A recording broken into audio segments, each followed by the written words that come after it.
सभी मित्रों का बहुत बहुत स्वागत है। मित्रों, आज चलिए जानते हैं भगवान महात्मा बुद्ध से जीवन से संबंधित एक बहुत ही महत्वपूर्ण जानकारी।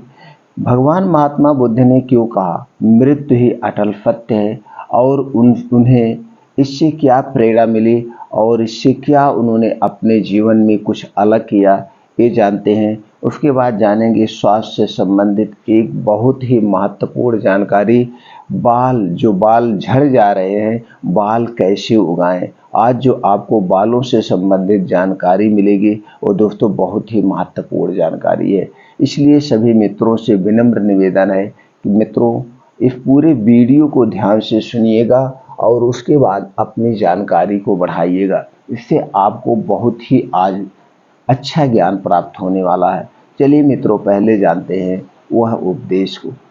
एक दिन पुनः राजकुमार सिद्धार्थ को नगर भ्रमण करने की इच्छा हुई।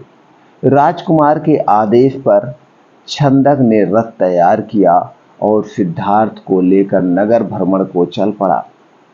बहुत सावधानी के बाद भी मार्ग में एक करुणाजनक दृश्य दिखाई पड़ ही गया। वह व्यक्ति रोग की अधिकता के कारण निर्बल हो गया था।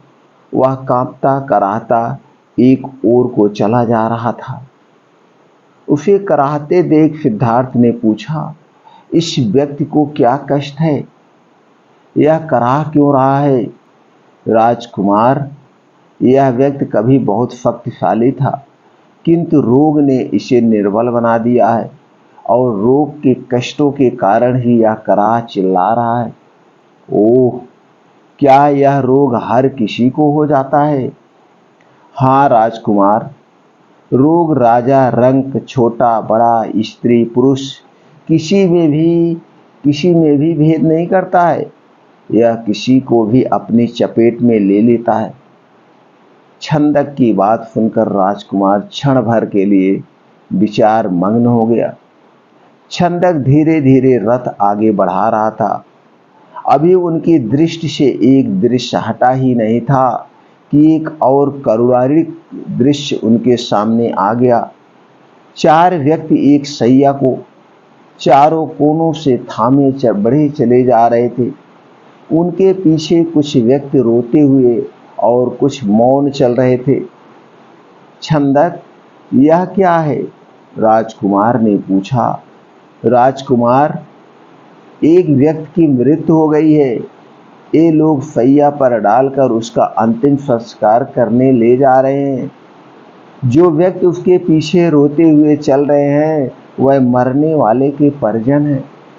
उसी दिन भगवान महात्मा बुद्ध को एहसास हुआ, मृत्यु अटल है, हमें इसकी खोज करना चाहिए। इसकी सत्यता क्या है? हमें दुख क्या है? हमें दुख क्यों आता है? हमें सुख क्यों आता है? क्या हमें हमेशा सुख ही नहीं प्राप्त किया जा सकता है? क्या दुख को टाला नहीं जा सकता है? इसी सत्य की खोज में भगवान महात्मा बुद्ध निकल पड़े, जो आगे चल करके उनका बुद्ध नाम पड़ा। दोस्तों, इसी तरह से उन्होंने इसकी खोज की और उन्हें ज्ञान की प्राप्ति हुई। चलिए मित्रों, अब हम जानते हैं हमारे बाल झड़ते क्यों हैं। बाल झड़ने का कारण क्या है और फिर इसका निवारण क्या है? जब तक मित्रों हम कारण को नहीं समझते हैं तब तक निवारण आसान नहीं होता है, और यह आज की सबसे बड़ी समस्या है। आप देखते होंगे 15 साल के 16 साल के बच्चों का ऐसे बाल झड़ जा रहा है, गंजा होता चला जा रहा है। आखिर हमारे बाल झड़ते क्यों हैं, बाल गंजे क्यों होते हैं? इसके क्या प्रमुख कारण है? चलिए कुछ प्रकाश डालते हैं और पहले कारण को समझ लेते हैं। दोस्तों, जब तक हम कारण नहीं समझ पाएंगे निवारण आसान नहीं होता है। आमतौर पर कम उम्र में बाल सफ़ेद होने का कारण मेलेनिन एक रंग द्रव्य है, यानी कि मेलेनिन के कारण ही बाल के रंग काले होते हैं। मेलेनिन एक पिगमेंट है जो आँख, बाल और स्किन के रंग और चमक को बनाए रखता है। जब शरीर में मेलेनिन का बनने लगता है, मेलेनिन की कमी जब होने लगे तो बालों का रंग सफ़ेद होने लगता है। शरीर में जितना अधिक मेलेनिन रहेगा, बालों का रंग उतना ही गहरा काला होगा। मेलेनिन स्किन, आई और बाल में पिगमेंटेशन प्रदान करता है। यह सूरज से निकले हानिकारक अल्ट्रावायलेट किरणों से रक्षा करता है। यह सूरज की रोशनी के कारण क्षतिग्रस्त होने वाले हेयर सेल्स का भी रोकता है। मेलेनिन को शरीर में बढ़ाया जा सकता है। कुछ तरीकों को अपनाकर शरीर में मेलेनिन को बढ़ाया जा सकता है। कुछ एसेंशियल ऑयल हैं जिसके इस्तेमाल से मेलेनिन को बढ़ाया जा सकता है और बालों को सफ़ेद होने से रोका जा सकता है। लेकिन इसके लिए सिर्फ तेल ही काफ़ी नहीं है। बालों को सफ़ेद होने से रोकने के लिए हेल्थी डाइट ज़रूरी है और बुरी आदतों को छोड़ना ज़रूरी है। इसके लिए सिगरेट, शराब को हमेशा के लिए बाय बाय करना होगा और तनाव, चिंता, अवसाद को दूर करना होगा। दोस्तों, विटामिन B12 वाली चीज़ों का ज़्यादा से ज़्यादा सेवन करना होगा। अब आप दोस्तों समझ ही गए होंगे कि हमारे बाल झड़ते क्यों हैं, हमारे बाल पकते क्यों हैं। तो दोस्तों, हमें कुछ ऐसे पोषक तत्व लेने पड़ेंगे जिसमें विटामिन B12 हो और जिसमें मेलेनिन पाया जाता हो। आप समझ गए मेलेनिन क्या होता है। ये तो हो गए प्रमुख कारण पोषक तत्वों की कमी से। कुछ आज के समय में लाइफस्टाइल जो सबसे अहम भूमिका निभाती है। लाइफस्टाइल, असमय सोना, असमय जागना और हमें जो नहीं खाना चाहिए वो खाना। और ये जो दोस्तों होता है, ये हमारे शरीर में 3 दोष पाए जाते हैं। हमारे शरीर में 3 दोष कौन कौन से? वात दोष, पित्त दोष और कफ दोष। जब हमारी वात, पित्त, कफ तीनों दोष डिसबैलेंस होते हैं, गड़बड़ होते हैं दोस्तों, तभी हमारे शरीर में कोई बीमारियां होती है। अगर आपका वात दोष गड़बड़ हो गया तो आपके शरीर में 80 तरह की बीमारियां होती है और आपका पित्त दोष गड़बड़ हो गया तो आपके शरीर में 15 से 20% बीमारियां होती हैं। और जब दोस्तों आपके शरीर का कफ दोष गड़बड़ होता है तो आपके शरीर में 5 से 10% बीमारियां होती हैं। यानी कि 100% बीमारियां आपके इन 3 दोषों के बिगड़ने के कारण होती है। इसलिए हमेशा याद रखिए, अपने इन 3 दोषों को बैलेंस करके रखिए। तो दोस्तों, ये आपके शरीर में जब बहुत ज़्यादा एसिडिटी, पित्त बनता है और जब एसिडिटी, पित्त बनने की वजह से आपको कब्ज हमेशा रहती है। जब कब्ज रहेगी, पेट साफ नहीं होगा तो दोस्तों आपके शरीर में तरह तरह की बीमारियां होती हैं। यानी कि आपका जो पूरे शरीर का जहाँ से रस बनता है, जहाँ से पोषक तत्व मिलते हैं, वो है दोस्तों पाचन तंत्र। तो आपको अपना पाचन तंत्र मजबूत करना होगा। अपना पाचन तंत्र मजबूत कैसे करें? इसके लिए कुछ चीज़ें होती हैं जो हमें नहीं खानी चाहिए, कुछ चीज़ें होती हैं जो खानी चाहिए।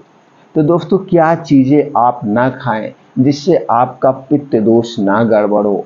और ये पित्त दोष जब आपका गड़बड़ होता है तभी आपके शरीर में बालों का पकना, आपके शरीर को सही मात्रा में पोषक तत्व ना मिलना, ये भी बहुत से कारण है।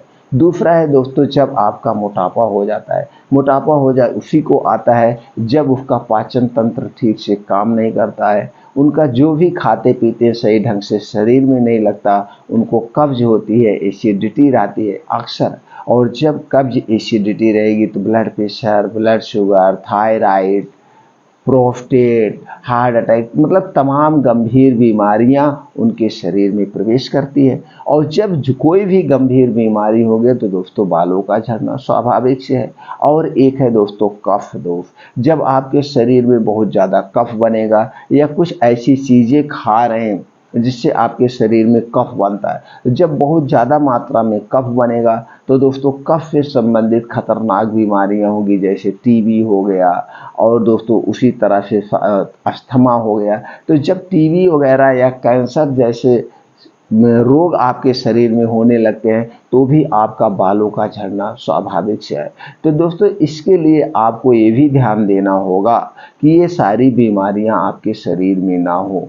इसके लिए आप अपने वात, पित्त, कफ को भी बैलेंस करना पड़ेगा। वात पित्त कफ को। तो इसके बारे में जितना जानकारी आपको मिल सके वो जानकारी अपनाइए, वो परहेज करिए। क्या आपको खाना है, क्या आपको नहीं खाना है, इस बात का ध्यान देना होगा। और दूसरा कारण जो है दोस्तों, ये पॉल्यूशन है। आज की भाग दौड़ की ज़िंदगी में कितनी सारी गाड़ियां हो गई जिससे धूल डस्ट तमाम हमारे बालों में जा कर के जमा होते हैं। तो हम बालों को साफ सफाई करने के लिए कंडीशनर शैम्पू का प्रयोग करते हैं, और ये सारे शैम्पू हार्मफुल होते हैं जो हमारी जड़ों, बालों की जड़ों को खोखला कर देते हैं। इससे भी हमारे बाल जो है दोस्तों वीक हो जाते हैं, कमज़ोर हो जाते हैं, जिसकी वजह से टूटने लगते हैं। ऐसे ऐसे बहुत सारे कारण हैं। आज जो हम जो भी चीज़ें खा रहे हैं, चाहे अनाज में ले लें, चाहे फल फूल ले लें, चाहे सब्जियां ले लें, इन सारी चीज़ों में बहुत ज़्यादा रासायनिक खादों का प्रयोग होता है, जिससे इसके सही मात्रा में पोषक तत्व हमें नहीं मिल पाते, नेचुरल नहीं मिल पा रहे हैं। आज हम कहीं ना कहीं किसी न किसी रूप में पूरा दिन भर में केमिकल खा रहे हैं, पॉइजन ही खा रहे हैं।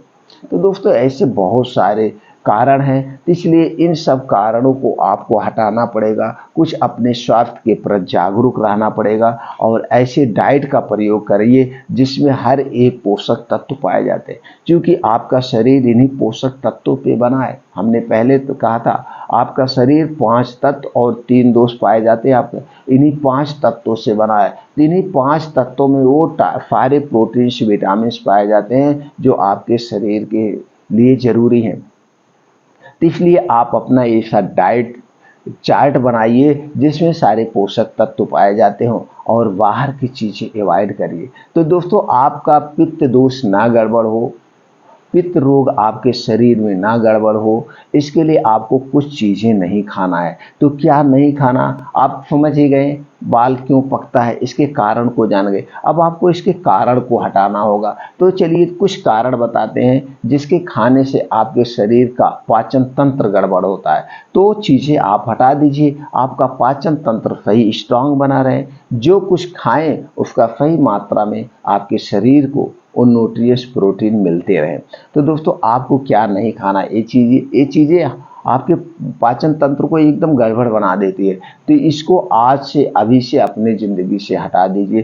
पहला है चीनी से बनी हुई कोई चीज़ मत खाइए। मैदा से बनी हुई ये सारी चीज़ें आपके पाचन तंत्र को वीक करती हैं। रिफाइन किया हुआ तेल और डालडा बल्ब से बनी हुई कोई भी चीज़ मत खाइए। डिब्बा बंद खाना, पैकेट बंद कोई भी चीज़ मत खाइए। ये सारी चीज़ें किससे बनता है, चीनी से बनता है, मैदे से बनता है और रिफाइन में छाना जाता है और ये सारी चीज़ें हमारे स्वास्थ्य के लिए हानिकारक है। ऊपर से इसे 6 महीने 1 साल सुरक्षित रखने के लिए इसमें कुछ दोस्तों कीटनाशक दवाएं डाली जाती है जिसे हम प्रिवेंट कहते हैं, तभी इतना दिन तक सुरक्षित रहेगी, अन्यथा सुरक्षित रखा ही नहीं जा सकता है।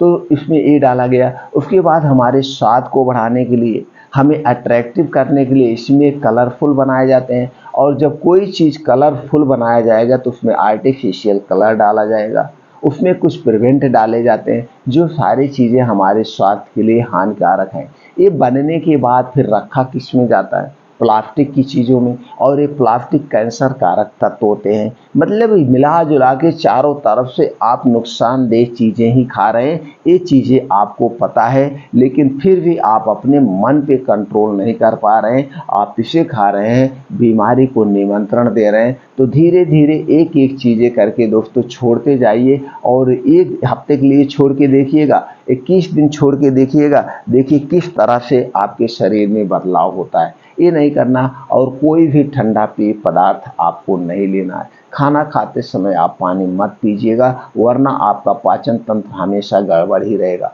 आप खाना खाते समय पानी पीते तो खाना पचता नहीं, खाना सड़ जाता है। इसलिए खाना खाने के 1 घंटे पहले पी सकते हैं पानी, और खाना खाने के 1.5 से 2 घंटे के बाद ही पानी पीजिए, बीच में पानी मत पीजिए। अगर इतनी चीज़ें आपने छोड़ दिया तो आपका तो आधा बीमारी ऐसे ही खत्म हो गई। उसके बाद क्या हमें खाना चाहिए, खाने में हमेशा आप हरी साग सब्जियों का प्रयोग करिए। हरी साग सब्जी, फल फ्रूट खाइए, सीजन वाइज ज़्यादा खाइए, और आप अपने बजट के हिसाब से खा सकते हैं। कुछ ड्राई फ्रूट्स, कुछ बीन्स होते हैं जिसमें सारे पोषक तत्व पाए जाते हैं, उसे अपने डाइट में आप डेली शामिल करिए। पोषक तत्व वाली चीज़ें, तो ये सारी चीज़ें अगर आप शामिल कर लिए तो आपकी आधी बीमारी गायब हो जाती। अब चलिए हम कुछ ऐसे पोषक तत्व के बारे में, कुछ ऐसे डाइट्स हमने बनाए हैं दोस्तों। ये डाइट को आप फॉलो करेंगे तो इससे आपको बहुत ज़्यादा आराम मिलेगा। उसके बाद एक तेल के बारे में जानेंगे और कुछ ऐसी चीज़ें जानेंगे जो आपके किचन में है, प्योर है, नेचुरली है। इसका आप प्रयोग करके अपने सर में दोबारा से बाल उगा सकते हैं। तो दोस्तों क्या खाना है, रोज़ सुबह हो सके तो आप, आपका अगर बजट है तो उसके स्थान पे बजट निकाल भी सकते हैं। जैसे आप चाय पी रहे हैं तो चाय छोड़ दीजिए, कोई धूम्रपान कर रहे हैं तो उसे आप छोड़ दीजिए। उधर का बजट आप अपने स्वास्थ्य पे लाइए। एक सेब रोज डेली खाइए। सेब में वो सारे पोषक तत्व पाए जाते हैं जो आपके पाचन तंत्र को स्ट्रांग बनाते हैं और आपके दिल से संबंधित कोई बीमारी नहीं होती है। तो इसलिए एक सेब आप डेली रोज सुबह खाली पेट आप जरूर खाइए। दूसरा है जो सबसे ज़्यादा अहम चीज़ें हैं, उस नियम का जरूर आपको पालन करना है। चिंता मुक्त जीवन जीजिए। चिंता चीता के समान है। अगर आप चिंता में रहेंगे तो आपका पाचन तंत्र सही नहीं रहेगा, और जब तक पाचन तंत्र सही नहीं रहता तो तरह तरह की बीमारियां होती हैं। और एक प्रकृति का नियम आपको अपनाना पड़ेगा, वो है सोने का समय। आपको नींद भी बहुत ज़रूरी है। नींद 6 से 7 घंटे, 5 से 6 घंटे, ये आपकी उम्र के ऊपर डिपेंड करता है। तो इसके लिए प्रयास करिए आप 9 से 10 बजे आज की लाइफ स्टाइल के हिसाब से, नहीं तो 10 से 11 बजे सो ही जाइए। तो 10 से 11 बजे जब आप सो जाएंगे तो आपकी नींद पूरी हो जाएगी 5 से 6 घंटे।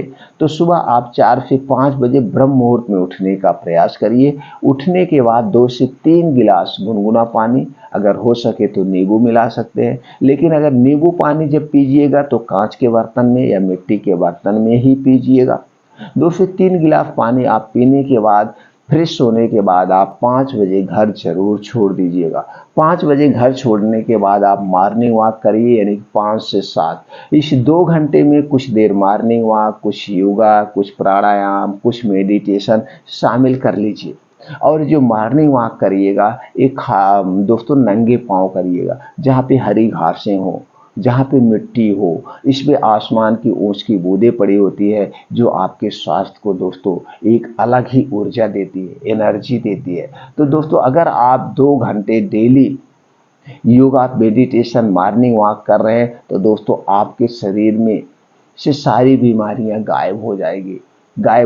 ये आप लिख लीजिए कि मैं 5 से 7 या 2 घंटे अपने स्वास्थ्य के लिए दूंगा ही दूंगा, चाहे जहां से निकालिए। तो देखिए आपको दोस्तों जो आप काम करते हैं उसमें आपको एक्स्ट्रा समय भी मिल जाएगा, क्योंकि आप सुबह उठ जाएंगे, 7 बजे तक फ्री हो जाएंगे। अब 7 बजे के बाद जो कुछ भी काम करना है काम करिए, अपने परिवार के साथ बिताइए, घर का काम निपटा लीजिए, फिर ऑफिस, दुकान जहाँ जाते हैं आपको एक्स्ट्रा समय मिल जाता है। अब इतनी प्रक्रिया करने के बाद तो दोस्तों आज हम आपको एक प्लेट सलाद के बारे में बताएंगे। यह जो प्लेट हमने सलाद का तैयार किया है, इसमें जो चीज़ें हैं ये सारी चीज़ें सर्वगुण संपन्न है। ये आपके बालों के लिए ही दोस्तों है, उसके साथ साथ आपके शरीर को सारे पोषक तत्व मिलेंगे जिससे आपका शरीर वीक होता है। तो बाल के साथ साथ आपको heart attack, blood pressure, blood sugar, cholesterol, thyroid जैसी बीमारियों में भी हेल्प करेगा। तो दोस्तों एक प्लेट सलाद को जरूर खाइए। सलाद कितना खाना चाहिए, एक आदमी को अपने वजन का 5% सलाद खाना चाहिए। जैसे आपका वेट 60 किलो है तो 5 छक 30, आपको 300 ग्राम खाना चाहिए। उसी हिसाब से आप मल्टीप्लाई कर लीजिएगा। अपने वेट का 5% आप सलाद जरूर खाइए। कितने लोग सलाद तो खाते हैं लेकिन खाने के साथ खाते हैं, जबकि सलाद को हमें खाने के साथ नहीं खाना है। जब भी सलाद खाइएगा इसे अकेले ही खाइएगा, ये अपने आप में सर्वगुण संपन्न होता है। खाने के साथ ना खाने का बहुत सारा रीजन है दोस्तों। सबसे पहले ये रीजन जान लीजिए, ये आपका सलाद ठंडा होता है और ये तरल पदार्थ के होता है, और आपका खाना पका हुआ होता है, ड्राई होता है। इसलिए गर्म और ठंडा एक चीज़ नहीं खाना चाहिए। ऐसे बहुत सारे रीजन है, इस पर चर्चा करेंगे तो वीडियो आगे चली जाएगी। बस इतना जानिए, खाना खाते समय सलाद नहीं खाना चाहिए। जब भी आप सलाद खाइएगा, इसको खाने के 1 घंटे पहले पानी नहीं पीना है और सलाद खाने के 1.5 से 2 घंटे तक कुछ भी खाना पीना नहीं है। अब सलाद में क्या है इसे जान लीजिए। गाजर 100 ग्राम, चुकंदर 50 ग्राम, टमाटर 50 ग्राम, प्याज 50 ग्राम, मूली 1 पीस, अदरक 3 से 4 इंच का 1 टुकड़ा, लहसुन 3 से 4 कली, जीरा पाउडर आधा चम्मच, भुना हुआ जीरा पाउडर आधा चम्मच। और इसका स्वाद बढ़ाने के लिए, स्वाद बढ़ाने आप इसमें भुनी हुई काली मिर्च का पाउडर डाल सकते हैं 1 चुटकी या 2 चुटकी, और इसमें काला नमक या सेंधा नमक डाल करके एक प्लेट आप रेडी कर सकते हैं। अब इस प्लेट को दिन भर में चाहे जब आप खाइए। और क्या खाना है, रोज दही 1 कटोरी। दही में लैक्टोबाइसिलस टाइप का एक बैक्टीरिया पाया जाता है जो कि आपके पाचन तंत्र को स्ट्रांग बनाता है। और गुड़ में कैल्शियम और आयरन की मात्रा बहुत ज़्यादा पाई जाती है, विटामिन B12 भी पाया जाता है। तो सारी विटामिनों का एक दूसरे से संबंध होता है। तो दोस्तों आप 1 कटोरी दही और उसमें 50 ग्राम गुड़ डाल के इसे दिन भर में चाहे जब खाइएगा। बस इतना याद रखना है, दही पैकेट की नहीं चाहिए, बाहर की नहीं चाहिए। आप खुद दूध का जमाइए मिट्टी के बर्तन में, और जब भी दही खाना मिट्टी के बर्तन या कांच के बर्तन में ही खाना। बस दोस्तों ये हो गया 2 उपाय। और आपको एक चूर्ण बनाना है, जो चूर्ण में वो सारे पोषक तत्व पाए जाते हैं जो आपके बालों के लिए फायदेमंद है, आपके शरीर को भी ग्रो करेगा, मतलब सही तरीके से कई बीमारियों से बचाएगा। चूर्ण में क्या है, त्रिफला चूर्ण लेना है 100 ग्राम, शतावरी चूर्ण लेना है 50 ग्राम, काला तिल लेकर के इसका पाउडर बना लीजिए। ये कितना लेना है, 100 ग्राम। अलसी का बीज, ये पहले अलसी का बीज ले लीजिए और काला तिल ले लीजिए। इसको दोस्तों हल्का सा इसको ड्राई रोस्टेड कर देना है, हल्का सा भुनना है। भुनने के बाद इसका पाउडर बना लीजिए। तो त्रिफला चूर्ण का पाउडर, शतावरी चूर्ण का पाउडर, काला तिल का पाउडर, अलसी के बीज का पाउडर, ये सारी चीज़ें एक में मिक्स कर लेना है। अब एक में मिक्स करने के बाद पाउडर बना करके इसे आप किसी एयर टाइट डिब्बे में रख दीजिए, कांच का डिब्बा होना चाहिए। अब ये डिब्बे में आप रखने के बाद इसको लेना है 2-2 चम्मच सुबह शाम दूध के साथ, 2 चम्मच सुबह 2 चम्मच शाम गुनगुना दूध के साथ आप इसे लेना है। जब इसे लेंगे तो इससे वो सारे पोषक तत्व मिल जाएंगे, ऊपर से आपके शरीर को शक्ति भी प्रदान होगी। तो दोस्तों इसका प्रयोग आप करेंगे।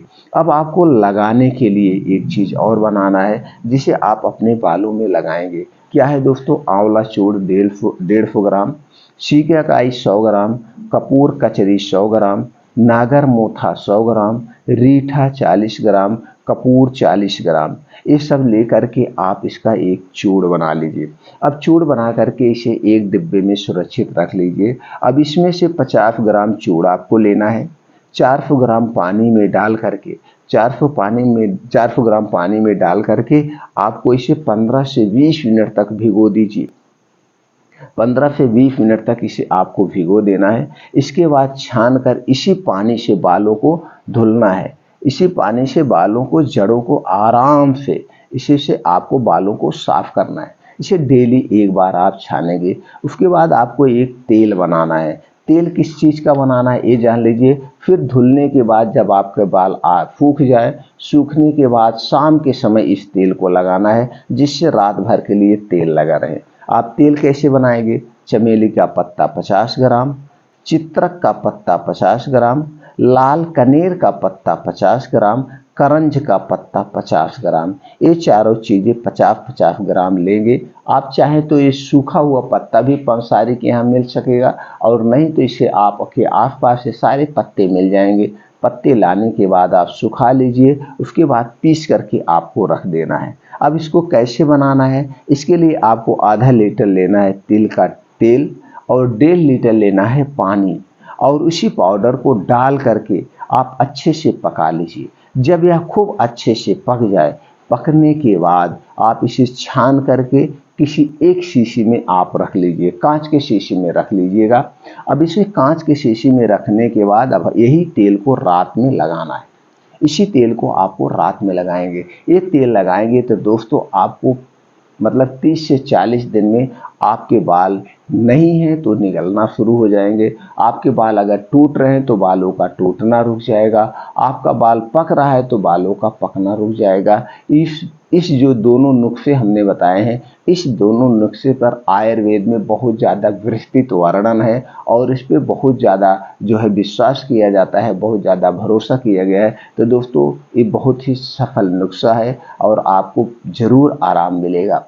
तो दोस्तों ये अगर आप अपना करके अपने बालों को उगाइए, अपने बालों की समस्या को खत्म करिए। लेकिन जैसे दोस्तों हमने बताया कि सबसे पहले आपको कारण को हटाना होगा। जब तक आप उसके कारण को नहीं हटाएंगे, निवारण आसान नहीं होता है। आयुर्वेद कहता है पहले आप जड़ पर वार करिए। जब आप जड़ को ही काट देंगे, कोई पेड़ है आप डाली काटेंगे तो पेड़ गिरेगा नहीं। जब उसकी जड़ को आप काट देते हैं तो पेड़ आसानी से गिर जाता है। इसीलिए हम अपने हर एक वीडियो में कहते हैं सबसे पहले कारण जानिए, तब निवारण आसान हो जाता है।